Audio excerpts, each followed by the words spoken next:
Maayong adlaw di sa tanan, ako dai sinandi sala sa usa ka OFW diri sa Croatia. So karon nga video lantawan ninyo kay moadto ko sa Pula. Moadto ko sa akong friend, maglaag ko diri karon sa Pula. Naa ko sa kanang bus actually, na ako sa Bersar. So moadto ko Pula. Mulaag ko kay kanang duol-duol raman po na diri, tapos gusto ko nga mag-chill ko kay kanang palayo ko sa akong mga katrabaho. So gusto kong mag-chill tapos para ma-explore na ako ang Croatia. So maud ay ni siya ang arena sa Pula, tapos mao ni siya ang ilang lugar diri sa Pula. Ni ani dai ko diri kay na ako'y kaila dati dito ko sa ila natulog. So nag-book lang ko og kanang ticket. Ang akong gikuan nga kanang bus ticket kay nag-book ra ko sa online Arriba Croatia nga application. So i-download na ninyo kay barato lang siya, tapos legit siya, tapos naaman po kanang Flixbus pero mas mura di ay diri. So dito na nang ko nag-book. So actually first time na ko ni siya nga mag-book og kanang ticket no, tapos first time na ako magbiyahe diri sa Croatia. Gusto lang na ako ma-explore kay naaman po ko kanang friend diri nga kanang nagtrabaho diri sa Pula. So dito na ako nakitulog.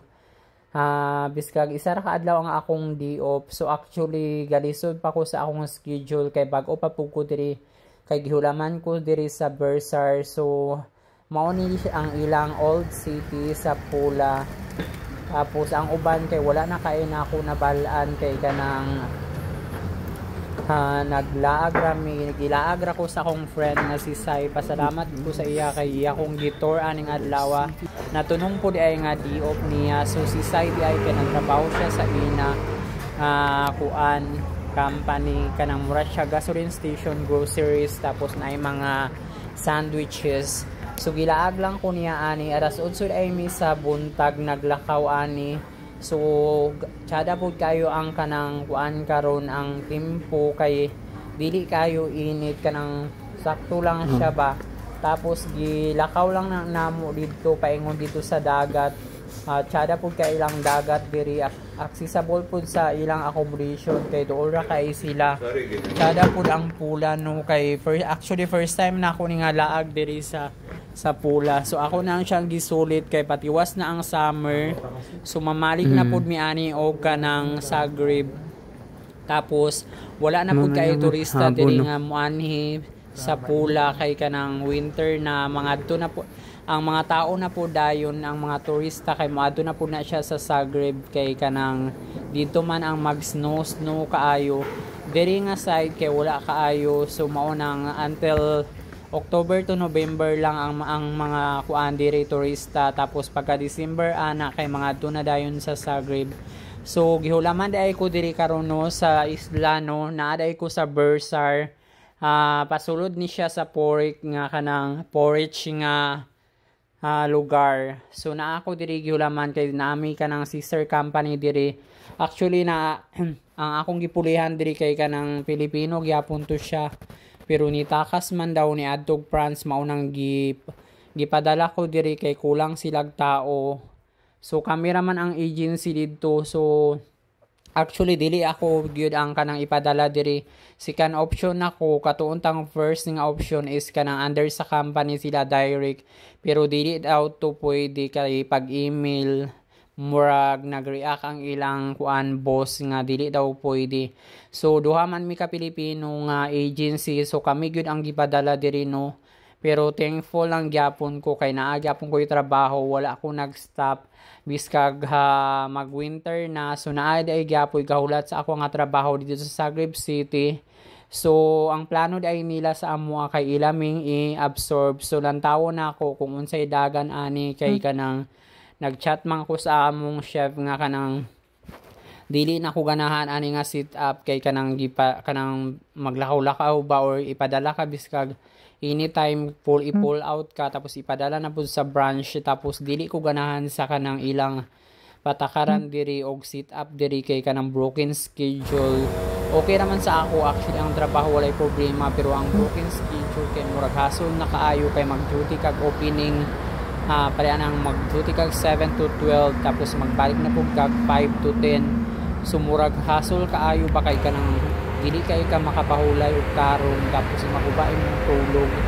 Tapos ga-adjust pug ko kay kana ako lang isa Pilipino diri sa kusina. So ang uban pud nga kanang mga Serbia kay kanang dili kabalo ng English ang mga tigulang. So kuan po taani dining dapita magamit lang tag translator tapos usahay kay nataw na ako kanang magsinyasay ng basta bahala wala na ko ipakialam basta tuwaso na ako ni siya until diri sa September sa katapusan kay ibalik naman ko sa October sa Zagreb City. So actually nagchat sa ako ang kanang among agency na ana siya nga how are you Nandi, how's your work daw, tapos ana ko nga kanang okay raman sa ako ang trabaho pero ang schedule diri kanang dili ko ganahan kay kanang broken schedule tapos katungkuan kulang kay mig tao.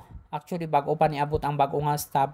So karon pagid ko nakadiop og kanang isa ka adlaw no nga full gyud siya katong duha ka diop na ako dati nga kanang kuan na kay kanang ipa-duty gyapon kog 7 to 12. So murag wala nang gyapon ko diop. So wala koy mabuhat kay kanang bag-o pa man ko diri tapos kinahanglan man gyud nila tao. So dili na ako magreklamo, hulato na ako karon pagsweldo kung halang taon na ako kung okay ba or kanang gibayaran ba tanan ang katong akong mga overtime. Tapos 9 hours di ang akong duty everyday no, pero okay lang laban ng gyapon at least na ako sweldo.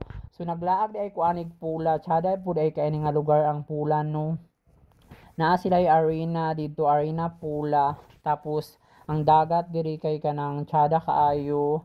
Daghan po kay mga kanang mga barge diri o mga barko mao ni siya ang kanang ginarintahan pud ay ni sa mga turista sa mga tourist diri. Tapos daan na apoy kapamingwit diri una nakakuha sila mga isda. Tapos daghan pa kanang kuan kanang laagan diri sa pula pero wala kay ko nakalaag kay kanang bitin ang akong kanang oras bitaw kay nagbook ko paingon sa pula o kanang alas 10 ko gabi actually nag-abot dito. Tapos natulog dahil ko pag-abot kay Kapoy. Tapos nagmatamig alas 8 mao ni naglaag-laag gilaag ko sa akong friend nga si Sai tapos na si Rara. Thankful gyapon ko kay na ako'y mga friend nga dito ko nila gipatulog sa ilang accommodation. Pasalamat gyud ko kay ganang at least na libre na ang akong balay, di ba? Tapos gilaag ko ni sayuan ni mga bantang alas 8 nagilaag ko niya. Pasalamat gyud ko kay na ako'y tour guide at least dili ko mawala. Tsada kay ilang dagat diri daghang kasi na mga barko mauna siya rintahan po na siya sa mga tourist dira kay naaman sila yung mga kuan gyapon ganap sa dagat. Naa pud sila mga dolphin seeing basta daghan pud sila yung mga kuan diri sa mga tourist kay isa po ni sa ilang mga attraction sa tourist diri sa pula sa Croatia. Actually ang kanang Croatia kay kanang daghan po ay sila kay mga islands diri no. So mao po na ang ilang kanang kuan diri kaya kanang ilang pinagkitaan sa kanang during summer season kay daghan pud kay mga nga kanang mga taga kuan Europe countries nga moanhi lang diri. Tapos diri kay da mga ligog dagat kay tsada po di ilang dagat diri. Tapos mura lang po siguro ang ilang mga bayad. Tsada kay ilang dagat diri kay kanang limpyo kaayo. Naay mga murag mga barko basta po madagang kay kuan diri nga lugar sa pula. Dagang kay sila dagang kay ganap sa dagat basta. Tapos mauto pagkahapon dayon ana kay muli na po dayon ko ana sa porridge. So gikan day ko ana sa pula. So actually first time day na ako nagbook no nga ako ra isa pero at least na ko ana ko legit siya. Naitawid na ako kay ako ra isa ang nag-online booking. Tapos sundon na gud nimo siya. Imo na siyang i-follow ang ilang ginakuan. Tapos mauto na okay pod baya nakabalik pod biya ako diri sa akong gitrabahoan karon ganina nakaabot ko mga alas 5:30 sa hapon. So nagbiyahe di ko dito gikan sa pula o kanang alas 2:30 tapos pag-abot na ako sa porridge kay maghulat pa man ko ana o kanang bus timing bus ba kanang kung kano sa amo abot ang bus didto kay nay oras mao to nagbiyahe ko paingon didto sa porridge paingon sa Bursar kuan 5:10 ko naghawa dito sinaabot ko diri mga 5:20 tapos maglakaw pa ko gamay mga 5:30 na gid ko naabot sa accommodation no. Tapos mao to actually ganahan po ko kay nakalaag ko diri sa Pula sa Croatia, at least na explore na ako, at least na wala akong homesick kay kanang nabaguhan ko ba kanang bago na pud nga pakikisama sa trabaho mao pud na ang pinakakuan kanang magbarin-barin kag trabaho daghang kay adjustment sa trabaho ug sa mga tao nga imong katrabaho, pero okay lang na kay kanang taman ra ta diri karong katapusan mao nang laban lang yun ta kay kanang tanan nga imong mga sakripisyo na ana siya mga good outcome charot mao na laban lang kita diring dapita. Daghang kaayong salamat sa inyong pag-watch sa ako mga video biskag walay mga ayo, at least na ako yung nahatag sa inyo nga mga ideya diri sa Croatia kung unsa man gyud ang mga sit up diri og mga palitunon kung okay ba diri. Okay man actually para sa ako aso ang kuan po ay diri karon kay kanang magtaglamig na po di ay no, pa-end na po di ay ang summer diri, mag-autumn na po sa Croatia no, tapos mag-winter. So sa ang mga seasonal po di ay ana sa mga isla babalik na po na sila sa city, dito na po na sila ma-assign parehas sa amo sa una, pero thankful gyapon ko biskag seasonal ko at least tuloy-tuloy ang akong trabaho, wala po kay natingga og kanang taas 5 days ra ko tapos gipatrabaho na po dahil po kay endorse man ko sa among chef sa una. So mao to na endorse ko sa sister hotel, so depende lang gyapon na siya sa nag-apply sa inyo nga bahala seasonal na siya kay ayaw gyud mo kabalaka kay ako gyud ang kuan inyong example kay biskag kanang kuan ko